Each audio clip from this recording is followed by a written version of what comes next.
Hello, मैं Satish, JRF and research scholar, Indrama IAS YouTube channel में आप सभी लोगों का स्वागत करता हूं। मैं यूजीसी नेट का पेपर सॉल्व करा रहा हूं ज्योग्राफी का, और 2004 से लेके जून 2010 तक का पेपर मैं सॉल्व करा चुका हूं आप लोगों को। और आज चलिए शुरुआत करते हैं दिसंबर 2010 के पेपर को। तो क्वेश्चन पहला देखिए क्या है। क्वेश्चन नंबर 1, डेल्टा केम परिणाम है। ऑप्शन ए है हिमनद अपरदन का, ऑप्शन बी है वायु निक्षेपण का, ऑप्शन सी है नदी निक्षेपण का, ऑप्शन डी है हिमनद निक्षेपण का। तो डेल्टा केम देखिए, हिमनद का तो आप अंदाज़ा लगा लिए होंगे बहुत आसानी से, लेकिन यहाँ उत्तर देते समय आपको बहुत सतर्क होकर करना है, क्योंकि यहाँ पे हिमनद अपर्दन भी दिया है और हिमनद निक्षेपण भी दिया है। और जो डेल्टा केम होता है वो हिमनद निक्षेपण का परिणाम होता है।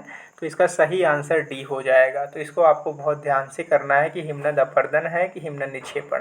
हिमनद दे के आपको आंसर नहीं करना है। इसका सही आंसर क्या हो जाएगा? आंसर डी, हिमनद निक्षेपण। चलिए क्वेश्चन नंबर 2 देखते हैं।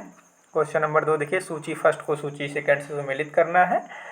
पुस्तक का नाम है और लेखक का नाम है। देखिए पुस्तक है essays in geomorphology. Essays in geomorphology, तो इसको जीएच डूरी ने लिखा है, यानी ए का दूसरा हो जाएगा। जीएच डूरी ने लिखा है, ए का दूसरा हो जाएगा। और मार्फोलॉजी ऑफ द अर्थ, ए का दूसरा देखिए एक ही में है, आंसर तो आपको मिल ही गया है, फिर भी आगे मार्फोलॉजी ऑफ द अर्थ, ये एल.सी. किंग महोदय की है। एल.सी. किंग महोदय की बुक है। और अनस्टेबल अर्थ, ये जे स्टीयर्स की है। ठीक है, जे स्टीयर्स की बुक है। और टेक्निक्स इन जियोमॉर्फोलॉजी, ये है CAM किंग की।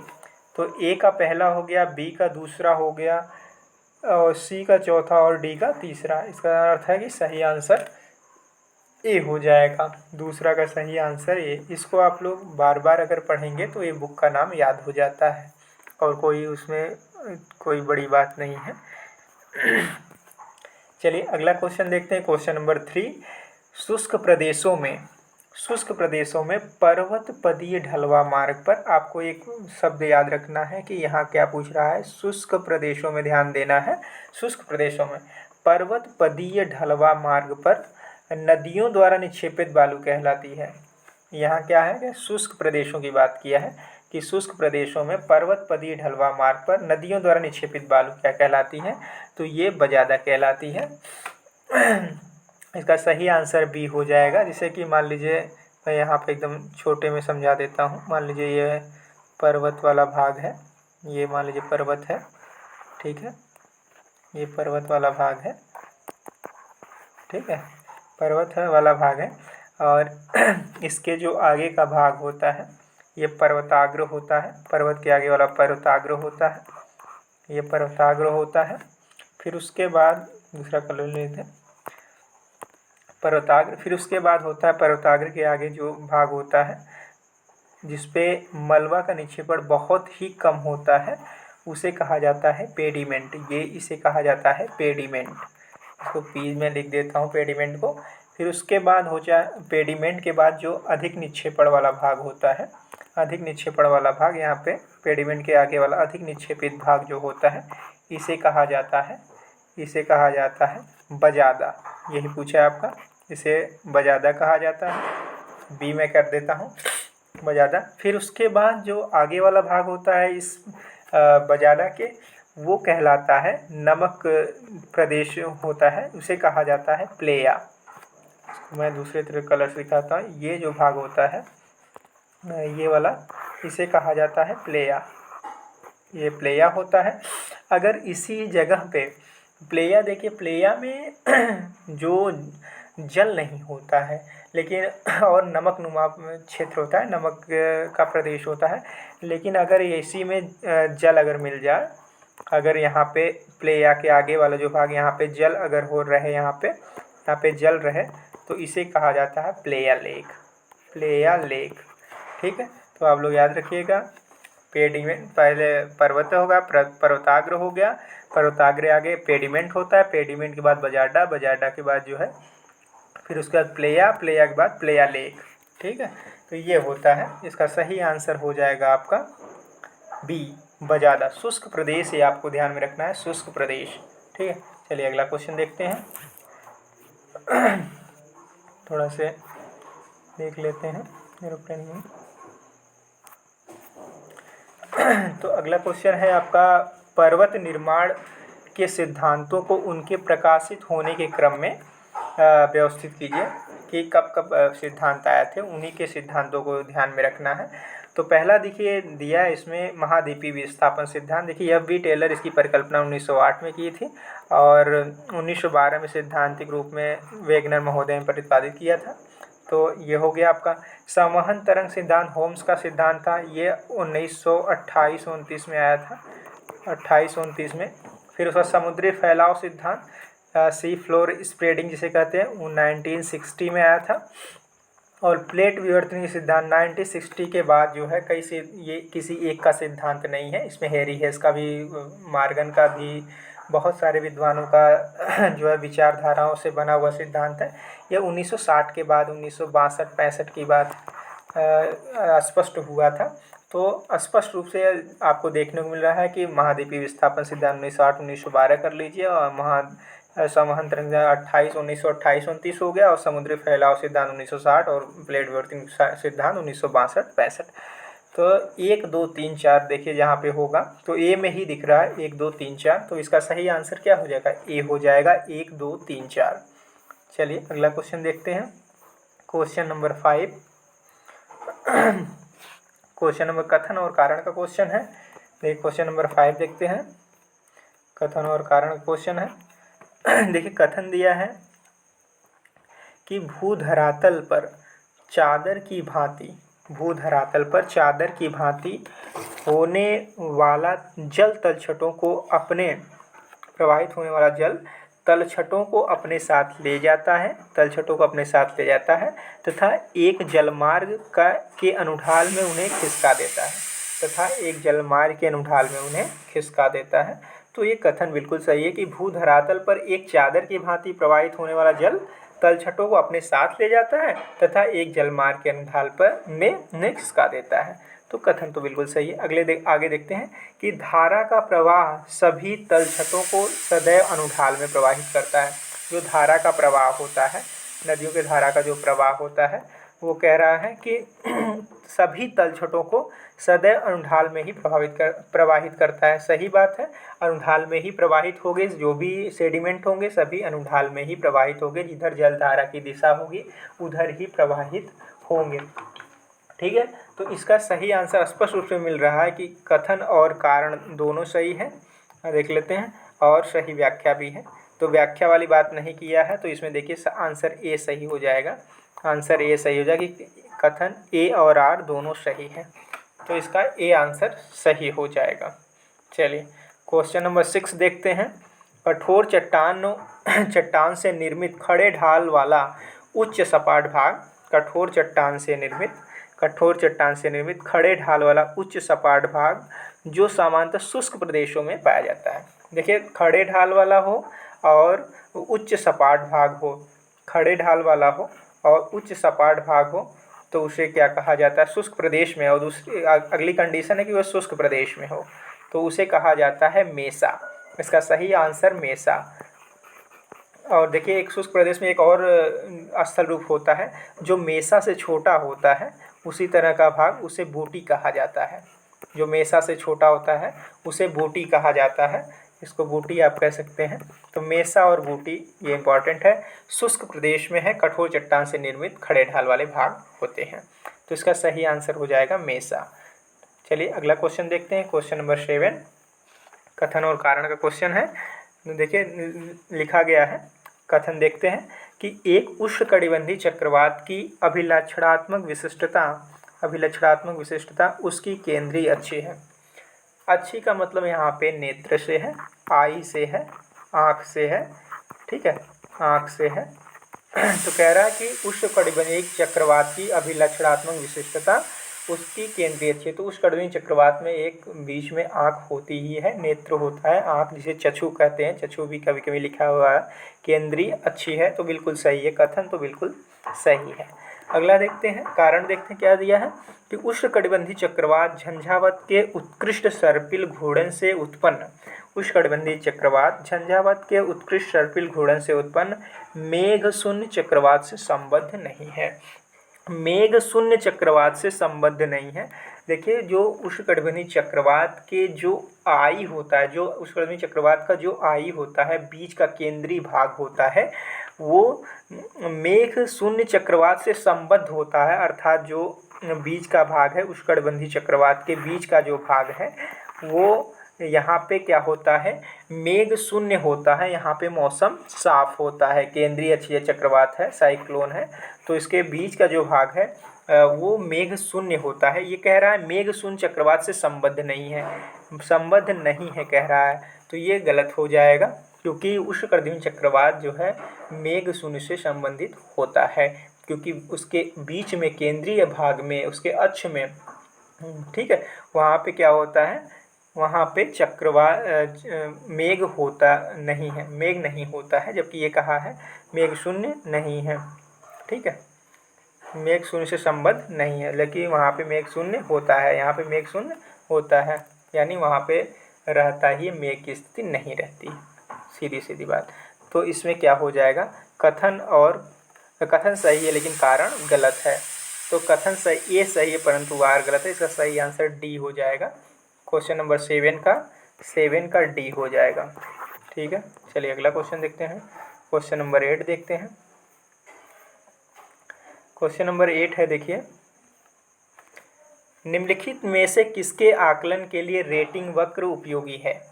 तो किसके आकलन के लिए रेटिंग वक्र उपयोगी है, नदी का निस्सरण और धारा का वेग दिया है और विघटित भार और जलीय परास। तो इसका नदी के का रेटिंग है, जो आकलन के लिए रेटिंग वक्र किसके लिए उपयोगी है, नदी के निस्सरण के लिए उपयोगी होता है। किसके लिए उपयोगी होता है, नदी के निस्सरण के लिए इसको उपयोग किया जाता है कि कहाँ पे जलधाराएं किस किस मंथ में, किस, जैसे मानसून के पहले वाले सीजन में क्या है, pre monsoon season, post monsoon season, monsoon season, ऐसे करके बांट के आप इसमें बताया जाता है। Pre monsoon season, post monsoon season and monsoon season, ऐसे करके नदी का निस्सरण वक्र, रेटिंग वक्र निकाला जाता है। किस समय में मानसून से पहले कैसी जलधाराओं की स्थिति थी, मानसून के समय जलधाराओं की स्थिति, कितनी जल की मात्रा थी, और मानसून के बाद कैसी स्थिति थी, इसको इसमें दर्शाया जाता था। इसका सही आंसर हो जाएगा नदी का निस्सरण, इसको याद रखिएगा। चलिए अगला क्वेश्चन देखते हैं। क्वेश्चन नंबर 9, कथन और कारण दिया गया है। कथन क्या है, कथन है प्रवाल भित्ति उथले तथा कोष्ण जल में विकसित होती है। प्रवाल भित्ति उथले तथा कोष्ण जल में विकसित होती है। तो एक बिल्कुल सही है, जो प्रवाल भित्ति होती है वो उथले तथा उष्ण जल, कोष्ण मतलब यहाँ उष्ण है, उष्ण जल में विकसित होती है, बिल्कुल सही कथन है। अगला क्या है, प्रवाल भित्ति को विकसित होने के लिए अनिवार्यतः लगभग ऊर्ध्वाधर तथा प्रत्यक्ष और सौर विकिरण की आवश्यकता होती है। देखिए, जो प्रवाल भित्ति होती है वो अधिकांशतः कहाँ होती है, उष्णकटिबंध में होती है। उष्णकटिबंध का सीधा सीधा मतलब है 23.5 डिग्री नॉर्थ और 23.5 डिग्री साउथ, यानी कर्क और मकर के बीच में होती है, कर्क और मकर के बीच में होता है उष्णकटिबंध। तो कह रहा है प्रवाल भित्ति को विकसित होने के लिए अनिवार्यतः लगभग ऊर्ध्वाधर प्रत्यक्ष सौर विकिरण की आवश्यकता होती है। तो कर्क और मकर के बीच में तो ऊर्ध्वाधर किरणें सूर्य की पड़ती ही रहती हैं। तो इसका कथन और कारण दोनों सही हो जाएगा। व्याख्या की कोई बात नहीं किया, तो कथन और कारण दोनों सही हैं। इसका सही आंसर ए हो जाएगा। ठीक है, इसका सही आंसर हो जाएगा, दोनों सही है। क्वेश्चन नंबर 10 देखते हैं। ऊर्ध्वपातन किससे संबंधित है। तो ऊर्ध्वपातन आप लोग समझते हैं, अगर ठोस डायरेक्ट वाष्प में बदल जाए, सीधे ठोस जल में न बदल के सीधे वाष्प में बदल जाए, तो उसे ऊर्ध्वपातन की क्रिया कहते हैं। ठीक है, ये ऊर्ध्वपातन हो जाएगा आपका। चलिए अगला देखते हैं। क्वेश्चन नंबर 11, समाना बायोम किससे संबंधित है। तो इसमें दिया है कि उष्णकटिबंधीय शुष्कार्द्र जलवायु दिया है, और उष्णकटिबंधीय आर्द्र जलवायु दिया है, उष्णकटिबंधीय शुष्क जलवायु दिया है, और मानसूनी जलवायु दिया है। तो सवाना बायोम, जैसे कि अगर हम लोग इसको अच्छे समझने के लिए ये अफ्रीका को देखते हैं, अफ्रीका को देखते हैं, जो अफ्रीका वाला भाग है, तो अफ्रीका वाले भाग में जो ये वाला भाग है, उत्तर वाला भाग, तो ये है आपका जो है मरुस्थलीय भाग, मरुस्थलीय भाग हो गया। और जो बीच वाला भाग है ये क्या है, भूमध्य रेखीय प्रदेश का शुष्क आर्द्र भाग है। तो यहाँ पे शुष्क हो गया, और इन्हीं दोनों के बीच जो है पाई जाती है सवाना जलवायु प्रदेश। तो सवाना जलवायु प्रदेश, तो इसमें कुछ अंश जो है उत्तर की तरफ क्या पाए जाएंगे, उत्तर की तरफ पाए जाएंगे आपके शुष्क प्रदेश, और दक्षिण की तरफ पाए जाएंगे आर्द्र प्रदेश। तो शुष्क आर्द्र जलवायु किससे संबंधित है, सवाना जलवायु से संबंधित होगी। आपको बहुत अच्छे से समझ आ गया होगा कि शुष्क आर्द्र इसको क्यों कहा जाता है। क्योंकि भाई देखिए, जो उत्तर वाला भाग है, अफ्रीका के एकदम उत्तर वाला भाग है, वो क्या है, मरुस्थलीय प्रदेश है, शुष्क प्रदेश है। और उसके जो दक्षिण वाला भाग है या भूमध्य रेखीय क्षेत्र वाला भाग है, वो आर्द्र प्रदेश है, क्योंकि वहाँ पे भूमध्य रेखीय जलवायु पाई जाती है। तो ये क्या हो जाएगा, शुष्क, ऊपर क्या हो गया शुष्क, और नीचे हो गया आर्द्र, ये बीच में है सवाना। तो सवाना जलवायु शुष्क आर्द्र जलवायु, उष्णकटिबंधीय है ही, उष्णकटिबंधीय शुष्क आर्द्र जलवायु, इसका सही आंसर ए हो जाएगा। ठीक है, आर्द्र केवल नहीं होगा, शुष्क नहीं होगा, मानसूनी भी नहीं होगा, इसका सही आंसर ए हो जाएगा। चलिए, भूमध्य रेखा की लंबाई का निर्धारण करने वाला प्रथम भूगोलवेत्ता कौन है। तो भूमध्य रेखा की लंबाई का निर्धारण सबसे पहले इराटोस्थनीज ने किया था, इसका सही आंसर ए हो जाएगा, इसको आप लोग याद रखिएगा। चलिए अगला क्वेश्चन देखते हैं, क्वेश्चन नंबर 13। बंगाल की खाड़ी का आलेखन करने वाला प्रथम व्यक्ति कौन था। तो बंगाल की खाड़ी का आलेखन सर्वप्रथम टालमी महोदय ने किया था। मैप पे देखिए, बंगाली खाड़ी का आलेखन करने वाला प्रथम व्यक्ति कौन था, तो टालमी, इसको याद रखिएगा, ये क्वेश्चन कई बार पूछा जा चुका है। आगे देखिए, बुक का नाम देखिए, अभी पूछा था मिलान करने के लिए, फिर आया है कि मॉडर्न ज्योग्राफिकल थॉट नामक पुस्तक का लेखक कौन है, रिचर्ड पीट महोदय हैं। इसको हम लोग एक बार जब थर्ड था मैं पढ़ रहा था, तो लाइब्रेरी से निकाल के पढ़ा था, काफ़ी कास्टली बुक थी, मॉडर्न ज्योग्राफिकल थॉट के, इलाहाबाद यूनिवर्सिटी में रिचर्ड पीट की है, अच्छी बुक है मॉडर्न ज्योग्राफिकल थॉट। तो इसका सही आंसर डी हो जाएगा, रिचर्ड पीट। अगला देखते हैं, सूची फर्स्ट को सूची सेकंड से सुमेलित करना है आपको। देखिए, सूची फर्स्ट को सूची सेकंड से सुमेलित करना है आपको। वही फिर से किताबों का नाम देखिए, तीसरा क्वेश्चन ऐसा है जो किताबों के नाम से आ रहा है, इस बार में रखा गया है। तो हमबोल्ट की पुस्तक कौन सी है, तो ए का तीसरा कास्मस आप मिला देंगे, इसमें देखिए आपको दिख रहा है बहुत स्पष्ट रूप से।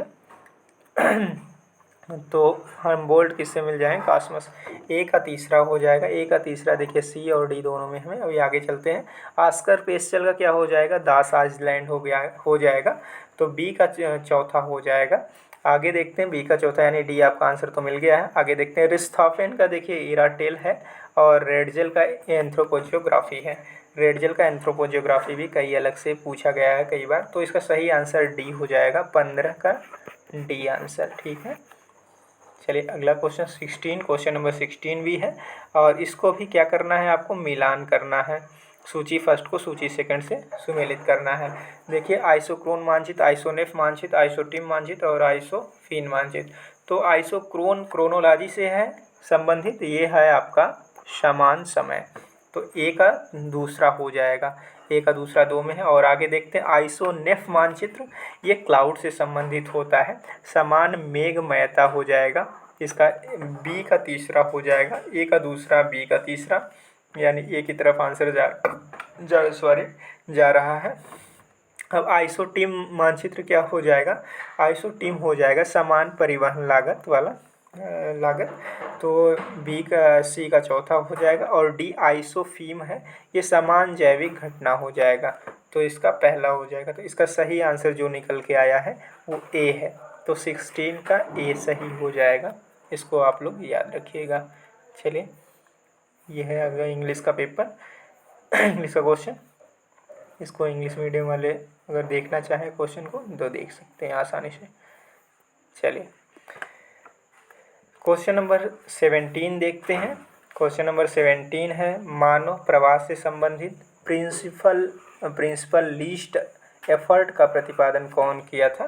तो कौन है प्रतिपादक, कौन है? तो स्टोफर दिया है, वेबर दिया है, रेवेनस्टीन दिया है, जिफ दिया है। तो इसका प्रिंसिपल लीस्ट एफर्ट का प्रतिपादक जी.के. जिफ ने किया था। तो इसका सही आंसर जिफ हो जाएगा। आंसर डी इसका सही है। ठीक है। क्वेश्चन नंबर 18 देखते हैं। निम्नलिखित देशों को उनके जनसंख्या के अनुसार व्यवस्थित करना है आपको। देखिए दिया है पाकिस्तान, बांग्लादेश। तो सबसे ज़्यादा पाकिस्तान की जनसंख्या है ही, तो इस सब में तो पाकिस्तान को 2 में दिया है। फिर उसके बाद बांग्लादेश है। फिर उसके बाद देखिए यहाँ पे नेपाल होना चाहिए शुरुआत में, तो फिर पाकिस्तान का श्रीलंका तो गलत हो जाएगा, तो यही सही होगा। लेकिन यहाँ पे श्रीलंका को बाद में रखना पड़ेगा, नेपाल को पहले। तो ये आप ऑप्शन ए सही हो जाएगा। इसको यूजीसी ने स्टार लगा दिया था क्योंकि यहाँ पे ये कोई ऑप्शन सही नहीं था। तो आप लोग, लेकिन यह इस समय जो सही है, नेपाल को पहले आप तीसरे नंबर कर लें, श्रीलंका को चौथे नंबर कर लें, तो ऑप्शन इसका ए सही हो जाएगा। ठीक है। अगला देखिए दिया है कि क्वेश्चन नंबर 19, निम्नलिखित दक्षिण एशियाई देशों में कौन सा सर्वाधिक नगरीकृत है। दक्षिण एशियाई देश में कौन सा सर्वाधिक नगरीकृत है। देखिए नेपाल दिया है, बांग्लादेश दिया है, मालदीव दिया है, तो श्रीलंका दिया है। तो इसका सही आंसर जो है मालदीव हो जाएगा। मालदीव इसका सही आंसर हो जाए, सर्वाधिक नगरीकृत है जो भी दिए गए हैं इसमें। ठीक है। क्वेश्चन नंबर 20 देखते हैं। कथन और कारण का क्वेश्चन है। ठीक है। कथन और कारण का क्वेश्चन है। देखिए दिया है कि कथन दिया है कि संप्रति ग्राम से नगर में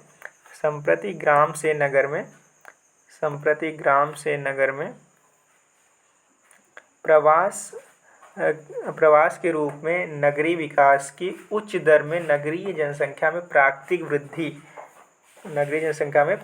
वृद्धि एक महत्वपूर्ण योगदानकर्ता नहीं है। प्राकृतिक वृद्धि क्या है? एक महत्वपूर्ण योगदानकर्ता नहीं है। इसको ध्यान में रखना है कि प्राकृतिक वृद्धि महत्वपूर्ण योगदानकर्ता नहीं है। क्या किसमें नहीं है? ग्राम से नगर में प्रवास के रूप में नगरीय विकास की दर में जनसंख्या में प्राकृतिक वृद्धि एक महत्वपूर्ण योगदानकर्ता नहीं है। तो बिल्कुल सही है, कथन सही है। कारण देखते हैं। न्यून मृत्यु दर के कारण ऐतिहासिक भूतकाल की अपेक्षा आधुनिक युग में जनसंख्या की प्राकृतिक वृद्धि दर उच्चतर है। तो न्यून मृत्यु दर हो गई है, इसके कारण जो पहले मृत्यु दर थी उसकी अपेक्षा कम हो गई है। इसी ऐतिहासिक भूतकाल की अपेक्षा आधुनिक युग में न्यून मृत्यु दर के कारण आधुनिक युग में जनसंख्या की वृद्धि प्राकृतिक वृद्धि उच्चतर है। तो ये भी सही है। तो कथन और कारण दोनों सही है। ठीक है। कथन और कारण दोनों सही है, लेकिन इसकी व्याख्या नहीं करते हैं। ठीक है। क्योंकि यहाँ पे ग्राम से नगर की बात, प्रवास की बात किया है, यहाँ प्राकृतिक वृद्धि की बात किया है। तो इसका सही आंसर हो जाएगा ए आर दोनों सही है, लेकिन आर ए की सही व्याख्या नहीं है। चलिए क्वेश्चन नंबर 21 देखते हैं। क्वेश्चन नंबर 21 है कि निम्नलिखित में से कौन पुनर्नवीकरणीय संसाधन है। रिन्यूएबल रिसोर्स, देखिए कोयला दिया है, वायु ऊर्जा दिया है, लौह अभ्रक। बहुत ही आसान क्वेश्चन दे दिया है। इसका सही आंसर हो जाएगा वायु ऊर्जा पुनर्नवीकरणीय संसाधन है। क्वेश्चन नंबर 22 देखते हैं। समय के किसी पैमाने पर समस्त संसाधन पुनर्नवीकरणीय होते हैं। समय के किसी न किसी पैमाने पर समस्त संसाधन पुनर्नवीकरणीय होते हैं। भविष्य की आपूर्तियों की उत्तरजीविता के लिए पुनर्भरण तथा उपयोग की सापेक्षिक दर मायने रखती है। इस कथन के दृष्टिकोण से संसाधन सातत्य के सही क्रम की पहचान पुनर्नवीकरणीय के अवरोही क्रम में कीजिए। पुनर्नवीकरणीय के अवरोही क्रम में करना है। ठीक है। तो अवरोही क्रम में करना है, बढ़ते से घटते क्रम में। तो उसे देखिए हवा दिया है, ज्वार शक्ति, बॉक्साइड 1। अब इसी को बार बार इसको इधर उधर किया है, आगे पीछे। तो सबसे जो अधिक जल्दी से पुनर्नवीकरण हो जाएगा तो इसमें 1 हो जाएगा, ठीक है, 1 हो जाएगा सबसे जल्दी नवीकरण। फिर उससे कम हवा हो जाएगा, उससे कम ज्वार शक्ति, उससे कम बॉक्साइड, ठीक है। तो इसका सही आंसर डी हो जाएगा। चलिए अगला क्वेश्चन देखते हैं, क्वेश्चन नंबर 23। क्वेश्चन नंबर 23 देखते हैं कि भारत के महापंजीयक तथा जनगणना आयुक्त का कार्यालय निम्नलिखित में से किनके लिए उत्तरदायी है? तो 10 वार्षिक जनगणना के संचालन तथा उससे संबंधित आंकड़ों का प्रकाशन, बिल्कुल सही है। यही है इनके कार्यालय का काम, तो यही है भाई, जनसंख्या पंजीयक तथा जनगणना आयुक्त का कार्य का यही है, पहला हो जाएगा। तो पहला देखिए 3 में सही है। आगे क्या है, वार्षिक भूमि उपयोग के आंकड़ों का प्रकाशन, नहीं, ये विकास भवन है, सांख्यिकी पत्रिका द्वारा होता है, इसका दूसरा गलत हो जाएगा। ठीक है, वार्षिक स्वास्थ्य शिक्षा एवं आंकड़ों का प्रकाशन, ये स्वास्थ्य संबंधी कार्यालय जो सीएमओ ऑफिस है वो सब में दिया जाता है। और भी देखते हैं, तो बचा ही क्या, 1 और 4, प्रति चयनित पंजीकरण प्रणाली के आधार पर वार्षिक जन्म मरण की सांख्यिकी का प्रकाशन, 1 और 4। इसका सही आंसर बी हो जाएगा, ठीक है, इसका सही आंसर बी हो जाएगा, 1 और 4 सही है। चलिए अगला क्वेश्चन देखते हैं, क्वेश्चन नंबर 24। क्वेश्चन नंबर 24 क्या है, कथन और कारण का क्वेश्चन है। देखिए क्या है कि बायोमास ऊर्जा स्रोत जो नाजुक परिसीमा में आते हैं पुनर्नवीकरणीय संसाधन, ठीक है, बायोमास ऊर्जा स्रोत जो है जो नाजुक परिसीमा पुनर्नवीकरणीय संसाधन है, ये बिल्कुल सही है। आगे देखिए, एक समय सीमा के बाद बायोमास का पुनर्भरण किया जा सकता है, अभी 1 की बात मैं किया था। तो एक समय सीमा के बाद बायोमास का पुनर्भरण आसानी से किया जा सकता है। तो ये ए और आर दोनों सही है और इसकी व्याख्या भी है, तो इसका सही आंसर क्या हो जाएगा, ए हो जाएगा। ए आर दोनों सही है तथा आर ए की सही व्याख्या है। चलिए अगला देखते हैं, क्वेश्चन नंबर 25। देखिए, निम्नलिखित में से कौन सा स्टील प्लांट बंदरगाह आधारित है? कौन सा स्टील प्लांट बंदरगाह आधारित है? भिलाई है, दुर्गापुर है, विशाखापट्टनम है, राउरकेला। तो बंदरगाह आधारित कौन सा स्टील प्लांट है? तो इसका सही आंसर है विशाखापट्टनम, आंध्र प्रदेश का विशाखापट्टनम, ठीक है, आंध्र प्रदेश का विशाखापट्टनम जो है ये बंदरगाह आधारित है। देखिए, इस बंदरगाह के मुख पर डॉल्फिन नोज नामक एक पहाड़ी भी है जो तूफानों से सुरक्षित करती है इस बंदरगाह को। इसी विशाखापट्टनम के बंदरगाह को, आंध्र प्रदेश के विशाखापट्टनम जो बंदरगाह है, यहीं से जो है जापान को लोहा का निर्यात भी किया जाता है। तो इसका सही आंसर क्या है, सी है, विशाखापट्टनम। देखिए, निम्नलिखित में से क्वेश्चन नंबर 26, निम्नलिखित में किसका संबंध राजनीतिक भूगोल से नहीं है? तो एफ रेडजल तो भाई राजनीतिक भूगोल के पिता ही कहा जाता है इनको। आई बोमैन, इनकी न्यू वर्ल्ड की पुस्तक जो थी, आई वोमन की न्यू वर्ल्ड की पुस्तक, ये भी जो है शायद मुझे जहाँ तक याद आ रहा है न्यू वर्ल्ड इन्हीं की पुस्तक है, जल्दी आप लोग भी देख लीजिएगा। तो ये भी संबंधित है। और आर.जे. जॉनसन और एस.जे. मैकिंडर का है जो है हृदयस्थल सिद्धांत राजनीतिक भूगोल में आप लोग पढ़े ही होंगे। तो इसका सही आंसर क्या हो जाएगा, इसका सही आंसर हो जाएगा आर.जे. जॉनसन। आर.जे. जॉनसन का संबंध राजनीतिक भूगोल से नहीं है, इसका सी आंसर सही हो जाएगा। चलिए क्वेश्चन नंबर 27 देखते हैं। सूची फर्स्ट को सूचीकरण से सम्मिलित करना है। ये भूगोलवेत्ता दिया है और किससे संबंधित, उससे संबंधित, जैसे सी सावर, कार्ल सावर किसे सांस्कृतिक भूगोल का पिता कहा जाता है, कार्ल सावर। तो किससे आप मिला लेंगे, दूसरा से मिला लेंगे, यानी ए का दूसरा हो जाएगा। ए का दूसरा देखिए 2 में है, बी में भी है, डी में भी। आगे देखते हैं, डेविड हार्वे आमूलचूल परिवर्तनवादी भूगोल है, रेडिकल ज्योग्राफी जिसे कहते हैं आप। तो डी का पहला हो जाएगा, सॉरी बी का पहला हो जाएगा। तो बी का पहला देखिए दोनों में है। आगे भी देखते हैं, एफ रेडजल यानी फ्रेडरिक रेडजल को देखते हैं। फ्रेडरिक रेडजल अभी हम लोग अभी बात कर रहे थे, राजनीतिक भूगोल ऊपर से ले लिया है ये क्वेश्चन। को थोड़ा से, या फ्रेडजिल दिख रहा है, यानी सी का चौथा हो जाएगा, सी का चौथा हो जाएगा। और डी एच जे जॉनसन यानी सामाजिक भूगोल हो जाएगा, सामाजिक भूगोल डी का तीसरा हो जाएगा। तो डी का तीसरा हो जाएगा, इसका अर्थ यह है, इसका सही आंसर बी सही हो जाएगा। ठीक है, इसका सही आंसर बी सही हो जाएगा। ठीक है, क्वेश्चन नंबर 28 देखते हैं। 28 है, भारत में राज्य का उपयोग नियोजन की इकाई के रूप में किया जाता है। पुराना क्वेश्चन है हूबहू P/Q।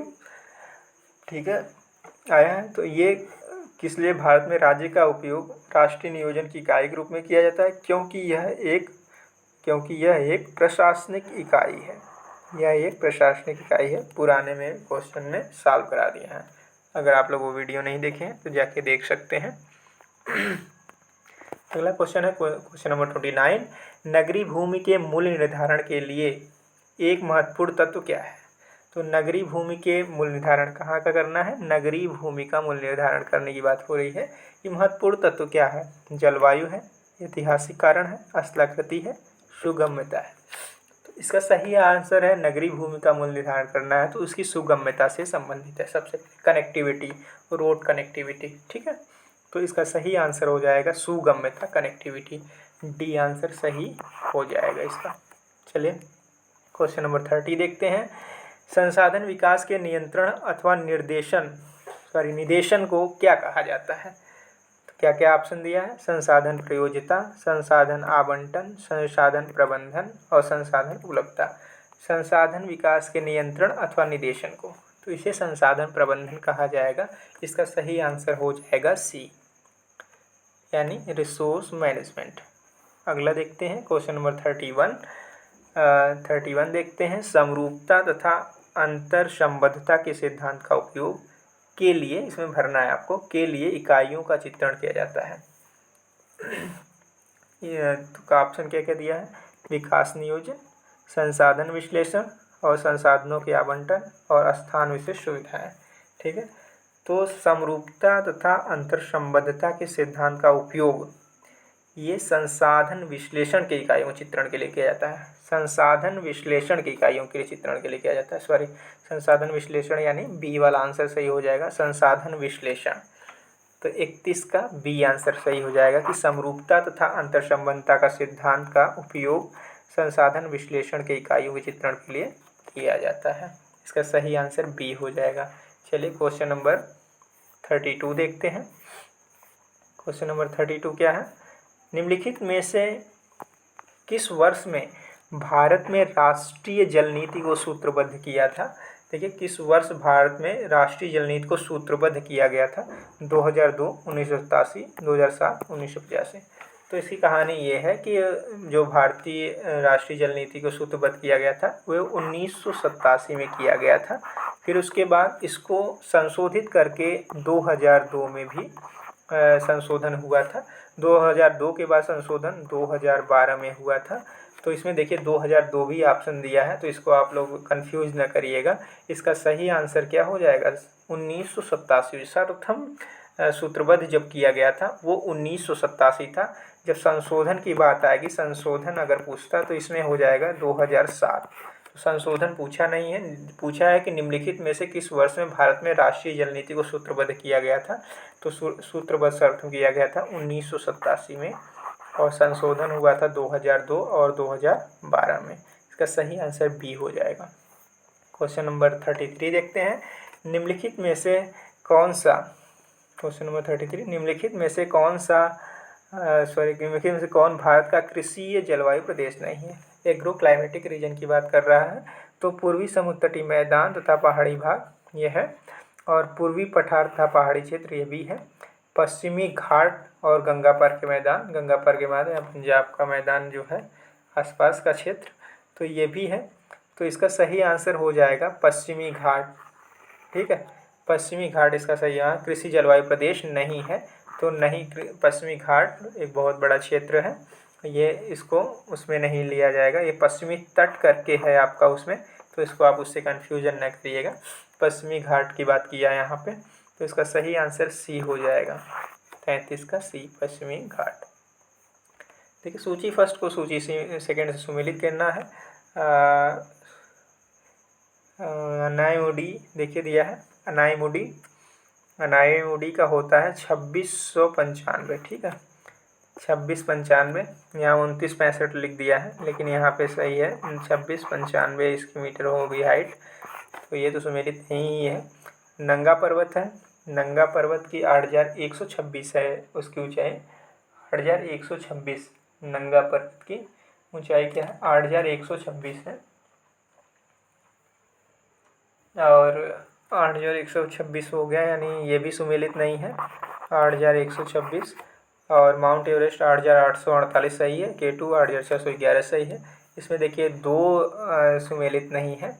अगर यही 2695 2965 जो लिखा है यहाँ 2695 होता तो सही, इसका दोनों आंसर दो सुमेलित नहीं है, तो इसका ए और बी दोनों सही होगा, ठीक है। चलिए अगला क्वेश्चन देखते हैं, क्वेश्चन नंबर 35। क्वेश्चन नंबर 35 कथन और कारण क्वेश्चन है। देखिए देखते हैं कथन क्या दिया है। भारत के उत्तरी मैदानी क्षेत्र तथा पूर्वी समुद्र तटीय क्षेत्र में रेल की पटरियों का सघन जाल बिछा हुआ है। कारण क्या दिया है, इन क्षेत्रों में सुविकसित उद्योग धंधे हैं। तो देखिए क्या है, भारत के उत्तरी मैदानी क्षेत्र तथा पूर्वी समुद्र तटीय क्षेत्र में रेल की पटरियों का सघन जाल बिछा है, बिल्कुल सही है। उत्तरी मैदान में भी बिछा हुआ है और समुद्र तटीय पूर्वी समुद्र तटीय क्षेत्र है उसमें भी जाल बिछा हुआ है रेल की पटरियों का। और इन क्षेत्रों में सुविकसित उद्योग धंधे हैं। तो इन क्षेत्रों में देखिए भारत के उत्तरी जो मैदान है उसमें तो उतना सुविकसित उद्योग धंधा नहीं है, लेकिन जो पूर्वी समुद्री तटीय क्षेत्र है वहाँ पे उद्योग धंधों का काफ़ी विकास है। तो यही कारण इन क्षेत्रों में सुविकसित उद्योग धंधे हैं, तो हैं भी और नहीं भी हैं। तो ये कारण तो सही है कि इन क्षेत्रों में दोनों की बात करें सुविकसित उद्योग धंधे तो नहीं है, लेकिन पूर्वी समुद्र तटीय क्षेत्र है वो उद्योग धंधों से विकसित है। तो ए आर दोनों तो सही है, लेकिन आंशिक रूप से व्याख्या कर रहा है इसका, तो इसका सही आंसर हो जाएगा ए आर दोनों सही है, लेकिन आंशिक स्पष्टीकरण नहीं दिया है, तो सही व्याख्या भी करता है। ए आर दोनों सही है, आर ए की सही व्याख्या करता है, इसका सही आंसर ए हो जाएगा। चलिए अगला क्वेश्चन देखते हैं। क्वेश्चन नंबर है आपका 36, आपको सुमेलित करना है। नदी दिया है, डैम दिया है, सुमेलित कर लीजिए आप लोग। तो दामोदर नदी पे कौन सा डैम है, तो दामोदर नदी पे हो जाएगा आपका कोनार, यानी ए का दूसरा दो में। महानदी पे कौन सा हो जाएगा, महानदी पे नारज हो जाएगा। और चंबल पे बहुत फेमस डैम है गांधी सागर, और सतलज पे पौंग हो जाएगा, यानी ए का हो जाएगा दूसरा, दामोदर पे कोनार और महानदी पे नारज, यानी बी का ए का दूसरा बी का तीसरा, ए का दूसरा बी का तीसरा, बी में आ रहा है। सी का चौथा चंबल में गांधी सागर, सी का चौथा है, डी का पहला सतलज पे पौंग, तो बी सही आंसर हो जाएगा, 36 का बी आंसर हो जाएगा। चलिए अगला क्वेश्चन देखते हैं, क्वेश्चन नंबर 37। ये 2001 की जनगणना से क्वेश्चन है आपको, इसको लेकिन आपको अपडेट करना पड़ेगा क्योंकि ये क्वेश्चन अब आने वाला नहीं है। विश्व की जनसंख्या की 2001 की जनगणना के अनुसार भारत की जनसंख्या के संबंध में कौन सा कथन सही है। तो जो जनसंख्या विश्व की जनसंख्या का कितना अनुपात है, तो इसमें उस समय जो 2001 की जनगणना के अनुसार सी आंसर इसका सही हो जाएगा, 16.7%। आगे देखिए, रिमोट सेंसिंग प्रणालियों में निम्नलिखित में से कौन सा सेंसर प्राकृतिक रूप से उपलब्ध ऊर्जा का मापन करता है, प्राकृतिक रूप से उपलब्ध ऊर्जा का मापन करता है। देखिए एक्टिव सेंसर दिया है, पैसिव सेंसर दिया है, सिंथेटिक अपार्चर राडार दिया है, माइक्रोवेव रिमोट सेंसिंग दिया है। तो इसका जो सही आंसर हो जाएगा वो पैसिव सेंसर हो जाएगा। पैसिव जैसे कि यहाँ बहुत आसानी से आप समझ सकते हैं कि यदि आप मोबाइल से किसी चीज़ का फ़ोटो ले रहे हैं, उसमें आप बिना फ्लैश लाइट जलाए ले रहे हैं और वो किसका यूज कर रहे हैं, वो सूर्य के प्रकाश का यूज कर रहे हैं, उसके प्रकाश के परावर्तन का यूज कर रहे हैं उसमें, तो आप किसी अलग से लाइट का प्रयोग नहीं कर रहे हैं, तो ऐसे सेंसर को कहा जाता है पैसिव सेंसर।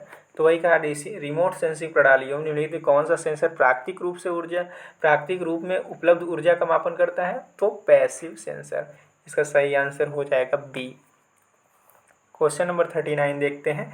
निम्नलिखित में से किस आरेख में आर्द्रता तथा तापमान के सापेक्षिक महत्व का चित्रण किया जाता है? दो बात किया है, आरेख में आर्द्रता और तापमान का सापेक्षिक संबंध का चित्रण किया जाता है। तो वह हीदर ग्राफ है, क्लाइमोग्राफ है, एर्गोग्राफ है और बैंड ग्राफ है। तो इसका सही आंसर है क्लाइमोग्राफ। क्लाइमोग्राफ में आर्द्रता और तापमान का दोनों का सापेक्षिक संबंध का चित्रण किया जाता है। तो सही आंसर इसका बी हो जाएगा, क्लाइमोग्राफ। अगला क्वेश्चन देखते हैं, क्वेश्चन नंबर 40।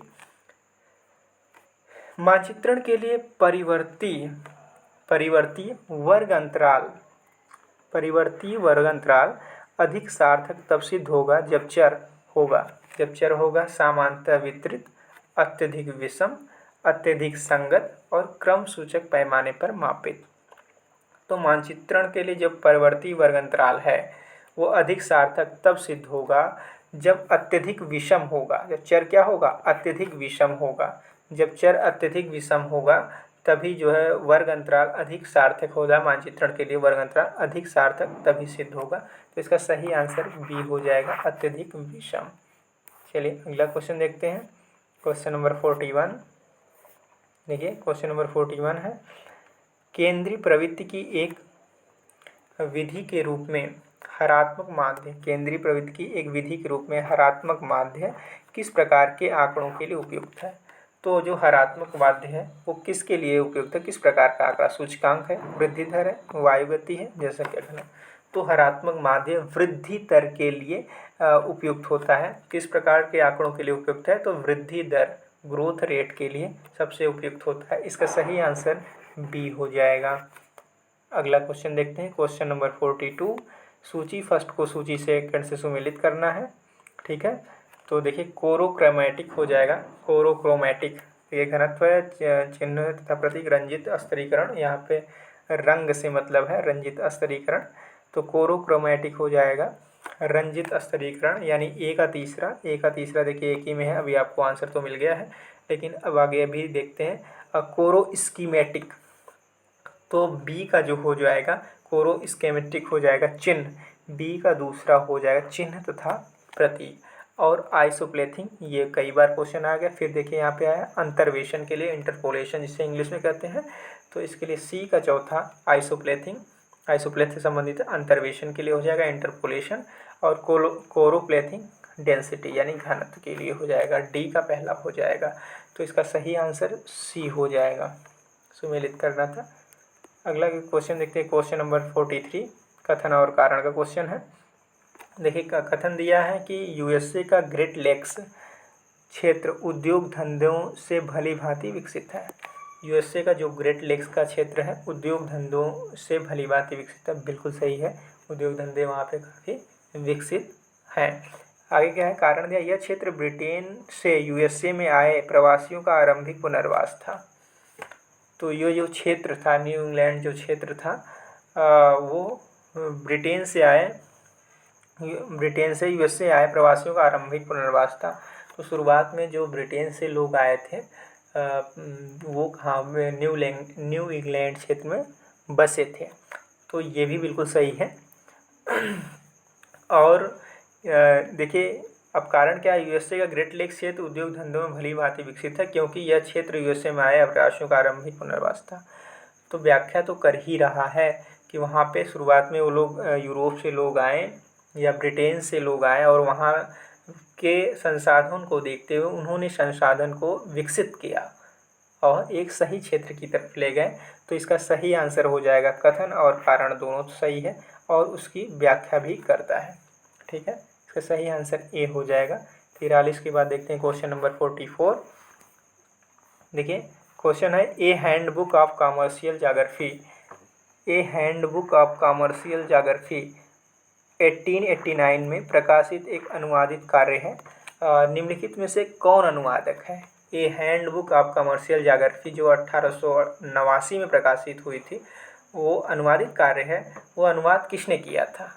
ठीक है, डडले स्टाम्प है, जॉर्ज चिसोम दिया है यहाँ पे, वान थ्यूनेन है और कार्ल मार्क्स। तो जॉर्ज चिसोल्म या चिसोम, जॉर्ज चिसोम इसका सही आंसर है। इसको आप लोग ध्यान में रखिएगा। इसका सही आंसर बी हो जाएगा। ये हैंडबुक ऑफ कमर्शियल ज्योग्राफी को अनुवाद किसने किया था? तो जॉर्ज चिसोम किए थे। इसका बी सही आंसर हो जाएगा। अब देखिए कथन और कारण का क्वेश्चन है। कथन दिया है, आधुनिक समय में संस्कृति के मेंटी फैक्ट, आधुनिक समय में संस्कृति के मेंटी फैक्ट की अपेक्षा आर्टिफैक्ट अधिक तीव्रता से परिवर्तित हो रहे हैं। तो आधुनिक समय में जो है संस्कृत के मेंटी फैक्ट की अपेक्षा आर्टिफैक्ट अधिक तीव्रता से परिवर्तित हो रहे हैं। बिल्कुल सही है कथन। और कारण देखते हैं कि आधुनिक उदारीकरण तथा आधुनिकीकरण के बल निर्णायक अर्थव्यवस्था तथा सांस्कृतिक बदलाव को प्रभावित करते हैं। आधुनिक उदारीकरण तथा आधुनिकीकरण के बल निर्णायक अर्थव्यवस्था तथा सांस्कृतिक बदलाव को प्रभावित करते हैं। तो ये भी सही है, कथन भी सही है और कारण भी सही है। आगे क्या करते हैं देख लेते हैं कौन सा फिर व्याख्या करता है कि नहीं। लेकिन यहाँ पे स्पष्ट रूप से क्योंकि अलग अलग की बात कर रहा है तो इसमें व्याख्या तो नहीं करना चाहिए। नहीं, सांस्कृतिक बदलाव की बात किया है। मेंटी फैक्ट आर्टिफैक्ट तीव्रता से परिवर्तित। आधुनिक समय संस्कृति के मेंटी फैक्ट की अपेक्षा आर्टिफैक्ट की अधिक तीव्रता से परिवर्तित, ये भी सही है। और व्याख्या में भी कह रहा है कि निर्णायक अर्थव्यवस्था तथा सांस्कृतिक बदलाव को प्रभावित करते हैं। तो व्याख्या भी करता है। ए आर दोनों सही है और ए आर की सही व्याख्या है। तो ए आर दोनों सही, आर ए की सही व्याख्या। इसमें देखिए ए में नहीं है तो ये नहीं है और बी में सही व्याख्या करता है। इसका सही आंसर बी हो जाएगा। ठीक है। अगला क्वेश्चन नंबर 46 देखते हैं। सूची फर्स्ट को सूची से सेकंड से आपको सुमेलित करना है। तो देखिए लास महोदय का कौन सा सिद्धांत है? बाजार क्षेत्र अवस्थिति सिद्धांत आप लोग जानते होंगे। ए का दूसरा हो जाएगा। वेबर का न्यून लागत सिद्धांत, यानी बी का जो है तीसरा हो जाएगा न्यून लागत सिद्धांत। और थॉमसन का हो जाएगा आपका पुंज सिद्धांत, सी का पहला हो जाएगा। और रेले का गुरुत्वाकर्षण सिद्धांत या गुरुत्व सिद्धांत हो जाएगा, डी का चौथा हो जाएगा। यानी ए का दूसरा दो में, आगे तो बी का तीसरा एक ही में है। तो ये बी आंसर सही हो जाएगा। सी का पहला हो जाएगा और डी का चौथा। चलिए अगला क्वेश्चन देखते हैं। देखिए अब read the following paragraph and answer the question 47 to 50। ये आपका दिया है पैराग्राफ, इसको आप पढ़ना है और आंसर देना है। तो मैं सीधे आंसर इसको बता देता हूँ और आप लोग इसको अच्छे से पढ़ लीजिएगा। मैं इसको पूरा स्क्रॉल करके आपको दिखा लेता हूँ ताकि आप अच्छे से इसको स्क्रीनशॉट लेके पढ़िए और उसके बाद उसका आंसर दीजिए। मैं इसका आंसर डायरेक्ट बता देता हूँ क्या आंसर की में इसका आंसर रहा था। तो 47 का जो है कि ऊपरी लिखित गद्यांश के भाव को निम्नलिखित में से किस रूप में सुचारू रूप से वर्णित किया जा सकता है? तो 47 का जो आंसर है वो तथ्यात्मक परंतु विवरणात्मक, यानी तथ्यात्मक परंतु विवरणात्मक, इसका बी आंसर सही है। अगला देखते हैं क्वेश्चन नंबर 48। क्वेश्चन नंबर 48 में है देखिए, लेखक का संबंध मुख्य रूप से किससे है? तो इसका सही आंसर बी है, विकासशील देशों में नगरीकरण तथा अति नगरीकरण की प्रक्रिया से। विकासशील देशों में नगरीकरण तथा अति नगरीकरण की प्रक्रिया से, इसका सही आंसर बी है। और क्वेश्चन नंबर 49 देख लेते हैं। लेखक के अनुसार निम्नलिखित में से किसके द्वारा पर्यावरण समस्याओं में सुधार लाया जा सकता है? तो इसका सही आंसर है आर्थिक विकास के द्वारा, बी आंसर इसका सही है। अगला नंबर देखते हैं क्वेश्चन नंबर 50 जो लास्ट क्वेश्चन है इसका कि विकासशील देशों में नगरीय गहनता इनमें से किसके द्वारा अभिलक्षित होती है? नगरीय गहनता किसके द्वारा अभिलक्षित होती है? तो इसका सही आंसर बी है, नगरीय परिवर्तन की एक समान प्रक्रिया। नगरीय परिवर्तन की एक समान प्रक्रिया, इसका सही आंसर बी सही है। ठीक है। तो इस वे पूरे कंप्लीट 50 क्वेश्चन हो गए हैं और इसी तरह मैं आप लोगों को सॉल्व कराता रहूँगा। और इस वीडियो से थोड़ा भी आपको हेल्प मिल रहा है तो इस वीडियो को लाइक कीजिए और चैनल को सब्सक्राइब कीजिए एवं अधिक से अधिक लोगों को शेयर कीजिए। आपका वीडियो अंत तक देखने के लिए बहुत बहुत धन्यवाद।